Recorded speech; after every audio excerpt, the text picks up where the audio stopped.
Historically, April is the windiest month in Texas, and that really hasn't held true this week. Today is April the 18th, and this is your weekend surf report. 1, 2, 3, 4.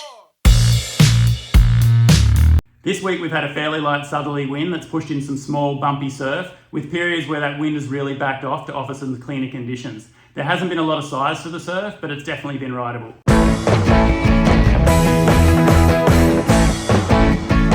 Taking a look at the NOAA buoy data, the current readings on Thursday are 5.2 feet at 5.6 seconds with a wind that's less than 2 knots. If we compare that to Wednesday morning, that showed 5.9 feet at 5.9 seconds.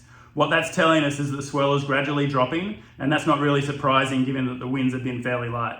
The current conditions showing on the saltwater recon cam for the pleasure pier show fairly small, maybe waist-high waves that have a bit of bump on it due to the onshore winds. But it's not flat and it's actually rideable and might possibly improve a little bit on the higher tides.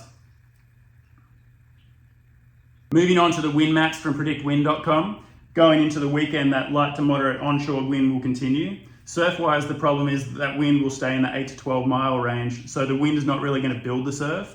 But at the same time, I think the winds will be strong enough to keep the swell at its current size, which will keep the surf rideable with a bit of bump on it.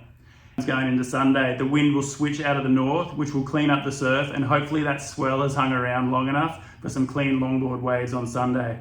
It's going to be a bit stormy Sunday morning, and that north wind looks like it'll be fairly strong, so any swell that we do have won't last too long before the wind knocks it flat. Swell info, which hasn't been very accurate lately, is really showing what we just discussed, with fairly small semi-clean conditions for Friday and Saturday. The surf graph is not showing clean conditions all day Sunday, but I think the wind direction will give us some cleaner conditions all day. The only problem I do see is that the swell may not last, and the timing of the tides, being a low tide on Sunday morning, is not ideal given the lack of swell. So that's it for this week's surf report. Friday and Saturday is showing rideable, waist-high conditions with a little bit of bump on it. It's probably going to be best on the higher tide. Sunday it's going to be stormy conditions in the morning and hopefully clean up by the afternoon as long as that swell hangs around. Thanks for listening. Enjoy your weekend.